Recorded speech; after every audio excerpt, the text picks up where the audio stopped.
Bismillahirrahmanirrahim. Assalamualaikum warahmatullahi wabarakatuh. Kami dari kelompok 6 akan mempresentasikan hasil dari diskusi kami mengenai isolasi dan analisa genetik stain dari tempe busuk menggunakan metode kromatografi kolom.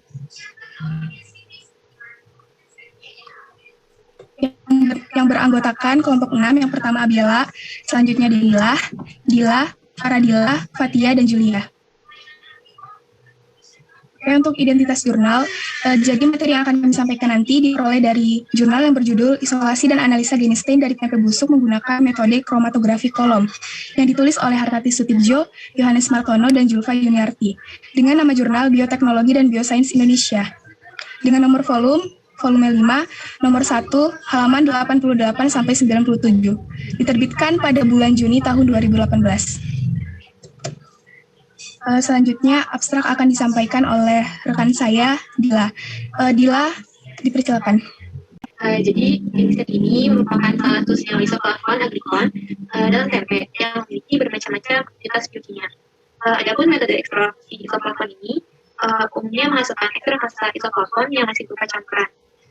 Pertama, tempe itu akan diekstrak terlebih dahulu. Selanjutnya, genset akan diisolasi dari ekstrak besar menggunakan metode kromatografi kolom. Dan ketentuan kombinasi fase geraknya akan dilakukan menggunakan KLT atau kromatografi lapis tipis, sedangkan untuk kandungan genetiknya secara kuantitatif akan ditentukan menggunakan KCKT atau kromatografi cahaya kinerja.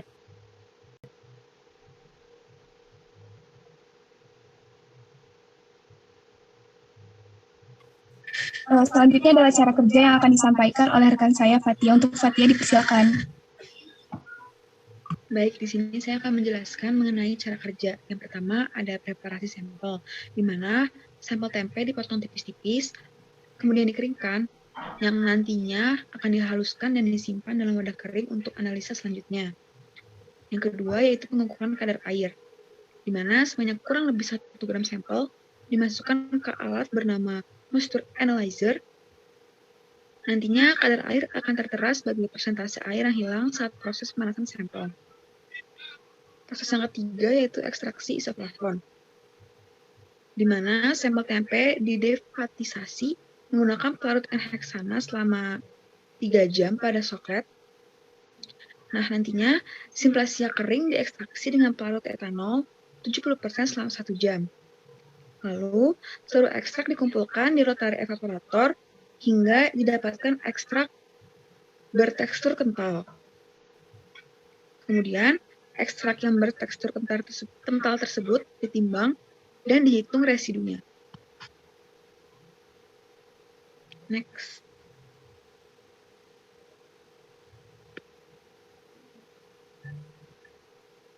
Selanjutnya yaitu proses KLT atau kromatografi lapis tipis. Nah, pada proses ini dilakukan dengan menggunakan fase diam plat silika gel 60 F254 dan fase gerak berupa campuran kloroform metanol berbagai komposisi. Pada proses ini, pengamatan dilakukan di bawah sinar ultraviolet dengan panjang gelombang 254 nanometer. Nilai RF diukur, kemudian dibandingkan dengan nilai RF senyawa standar genetik stain. Proses selanjutnya yaitu kromatografi kolom. Nah, untuk fase diam dan fase geraknya itu sama seperti kromatografi lapis tipis, di mana fase diamnya ini adalah silika gel dan fase geraknya itu adalah kloroform metanol. Cuman untuk kloroformnya ini di kromatografi kolom ini metanol, sedangkan di kromatografi lapis tipis ini metanol berbagai komposisi. Nah, eluat ditampung pada botol penampung fraksi setiap kurang lebih 0,5 ml. Kemudian keseluruhan fraksi yang dihasilkan dianalisis menggunakan kromatografi lapis tipis. Fraksi hasil KLT yang mempunyai pola pemisahan sama atau harga RF yang sama digabungkan, kemudian diuapkan. Untuk proses yang selanjutnya yaitu penentuan kandungan isoflavon genetik stain. Larutan sampel dibuat dengan melarutkan ekstrak dalam 5 ml metanol. Selanjutnya sebanyak 20 mikroliter larutan sampel diinjeksikan ke HPLC setelah pengondisian HPLC tentunya. Nah, kromatogram HPLC dianalisis dengan menggunakan pembanding kromatogram isoflavon genistein standar. Next. Selanjutnya untuk proses yang terakhir yaitu analisis data, di mana analisis kuantitatif genistein secara HPLC dilakukan dengan metode standar eksternal. Konsentrasi genistein dalam sampel dapat diketahui dengan memplotkan area puncak analit pada kurva baku standar. Cukupkan, dikembalikan ke moderator. Baiklah, selanjutnya adalah hasil dan pembahasan. Pertama, kita akan membahas tentang pengukuran kadar air yang akan disampaikan oleh rekan saya, Julia. Untuk Julia, dipersilahkan. Baik, untuk pengukuran kadar air pada penelitian kali ini, kadar air dari serbuk tempe busuk yang sudah kering dihasilkan nilai kadar sebesar 6,51%. Nilai kadar air yang diperoleh ini digunakan untuk menentukan berat kering dari sampel pada perhitungan random ekstrak. Nah, menurut kelompok kami, apabila dibandingkan dengan penelitian Rianto dan Sucipto pada tahun 2017, di mana kadar air serbuk tempe yang sudah dikeringkan sebesar 4,56%. Nah, jika dibandingkan, pada penelitian ini dihasilkan kadar air yang lebih tinggi. Kadar air yang lebih tinggi ini bisa dipengaruhi oleh kadar air awal bahan bakunya, juga bisa berdasarkan ukuran sampel. Lanjut. Selanjutnya itu ada rendemen ekstrak isoflavon. Di sini diperoleh melalui ekstraksi tempe fermentasi hari keempat dengan metode ultrasonikasi menggunakan pelarut etanol 70% yang sebelumnya telah didefatisasi menggunakan pelarut N-heksan. Rendemen ekstrak isoflavon yang diperoleh ini pada penelitian ini sebesar 24,87%. Jika dibandingkan dengan penelitian pada Lewidati tahun 2015, tempe fermentasi hari keempat yang diekstrak secara masterisasi dengan pelarut metanol 80% menghasilkan rendemen sebesar 30,31% DPG. Misalnya kita bandingkan dengan hasil penelitian di hari ini, penelitian ini menghasilkan rendemen ekstrak yang lebih rendah. Hal ini disebabkan karena efisiensi ekstraksi secara ultrasonikasi juga dipengaruhi oleh frekuensi gelombang ultrasonik, juga bisa dipengaruhi oleh pemilihan pelarut, waktu ekstraksi, dan suhu ekstraksi. Saya kembalikan ke moderator. Baiklah, selanjutnya kita akan membahas mengenai kadar isoflavon genistein yang akan disampaikan oleh Faradila. Untuk Faradila, dipersilakan. Ya, baik. Kadar isoflavon genistein, baik dari ekstrak kasar tempe maupun isolat genistein dari hasil kromatografi kolom, ditentukan dengan HPLC atau KCKT. Puncak dari ekstrak isoflavon dan isolat genistein terdapat pada waktu retensi 27 dan 27,683 menit. Namun, terdapat puncak lain pada HPLC yaitu diduga daidzein, di mana juga termasuk golongan isoflavon. Seperti penelitian yang telah dilakukan oleh Wuryani dari LIPI, terdapat puncak yang diketahui sebagai genistein dan daidzein.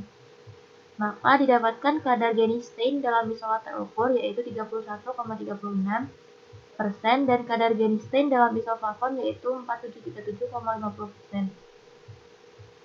Kadar isoflavon yang diperoleh lebih besar daripada penelitian Yonindarwati DKK dan penelitian dari Wuryani. Penyebab perbedaan kadar genistein bisa disebabkan oleh jenis kapang yang digunakan untuk proses pembuatan dari masing-masing tempe. Dan didapatkan kadar murni genistein dalam isolat yaitu 63,08%, sedangkan kadar murni genistein dalam isoflavon yaitu 31,98%. Berdasarkan hasil tersebut, pemisahan genistein dapat didapat dari isolat karena kadar murninya lebih tinggi. Namun, menurut kelompok kami, hasil tersebut kurang maksimal untuk pemurnian genistein, mencakup bahwa terdapat puncak-puncak lain yang terdapat pada HPLC dan dapat mempengaruhi pemisahan genistein. Selanjutnya, saya kembalikan ke moderator.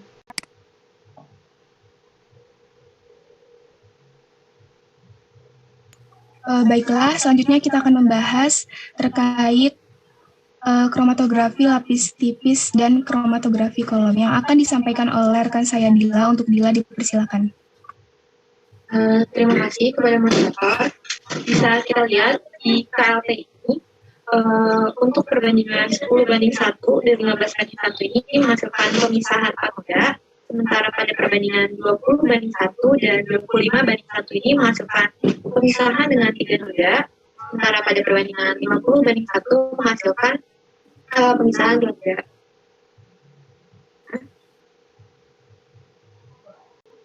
Oke, jadi dari tabel tadi dapat kita simpulkan bahwa semakin banyak perbandingan kloroform digunakan, maka RF yang dihasilkan akan meningkat dan noda yang muncul akan semakin sedikit.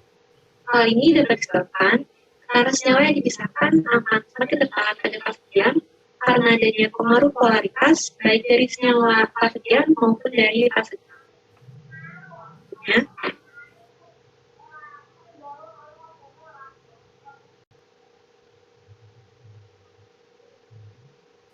Nah, berikut ini adalah hasil analisis PLT. Ada perbandingan Sergensen dengan ekstrak isoflavon tempe. Nah, bisa kita lihat pada perbandingan 20:1 ini, noda pemisahannya ini menggambarkan tailing yang cenderung ke arah kanan. Hal ini dapat disebabkan karena kondisi chamber yang belum jenuh, sehingga akan mempengaruhi migrasi dari fase gerak itu sendiri. Kemudian pada perbandingan 50:1 bisa kita lihat nodanya ini berhimpit. Hal ini dapat disebabkan karena polaritas dari fase geraknya yang kurang sesuai, sehingga untuk pemisahan senyawanya kurang maksimal. Kemudian pada perbandingan 10:1 memang menghasilkan nilai RF yang paling baik, yaitu 0,5. Namun, yang akan kita gunakan sebagai fase geraknya itu adalah perbandingan 15:1. Karena menurut kelompok kami dan juga berdasarkan jurnal ini, pada perbandingan 10:1 ini, jarak pemisahan noda Einstein dengan noda berikutnya itu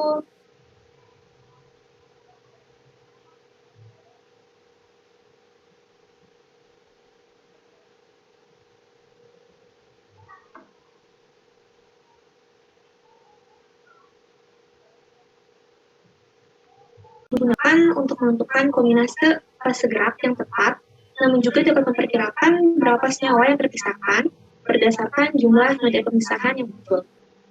Selanjutnya,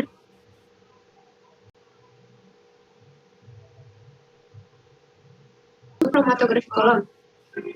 Kita menggunakan 0,305 gram ekstrak isoflavon tempe yang kemudian akan dilakukan pemisahan dengan fase diam silika gel 60 sebanyak 3 gram menggunakan fase gerak kloroform dan metanol dengan perbandingan 15:1 per V. Untuk hasil kromatografi ini adalah 66 fraksi dengan tiap fraksi itu kurang lebih 0,5 mili. Berikut ini adalah hasil analisis KLT gabungan. Nah, bisa kita lihat di sini dihasilkan fraksi, yaitu fraksi A, fraksi B, fraksi C, dan fraksi D. Nah, pada fraksi A dan fraksi B ini, mereka dinyatakan positif di Einstein karena mereka memiliki nilai RF yang sama dengan standar isolat Einstein. Namun, fraksi A ini dinilai lebih murni karena dia menghasilkan satu noda atau noda tunggal, sementara fraksi B ini dia menghasilkan dua noda, yang dimana salah satu nodanya ini diidentifikasi masih mengandung senyawa isoflavon dari tempe. Terus juga bisa kita lihat pada fraksi B, fraksi C, dan fraksi D, si nodanya ini lebih pudar atau lebih tipis. Hal ini dapat disebabkan karena kandungan isoflavonnya yang rendah. Selanjutnya.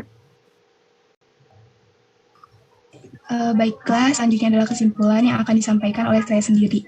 Jadi berdasarkan dari hasil dan pembahasan yang telah dijelaskan tadi, didapatkan kesimpulan bahwa penentuan kombinasi fase gerak dilakukan secara kromatografi lapis tipis, sedangkan kandungan genistein secara kuantitatif ditentukan dengan menggunakan kromatografi cair kinerja tinggi. Dengan hasil penelitian menunjukkan bahwa kombinasi fase gerak yang tepat untuk isolasi genistein adalah kloroform dan metanol dengan perbandingan 15:1 dalam persen volume per volume.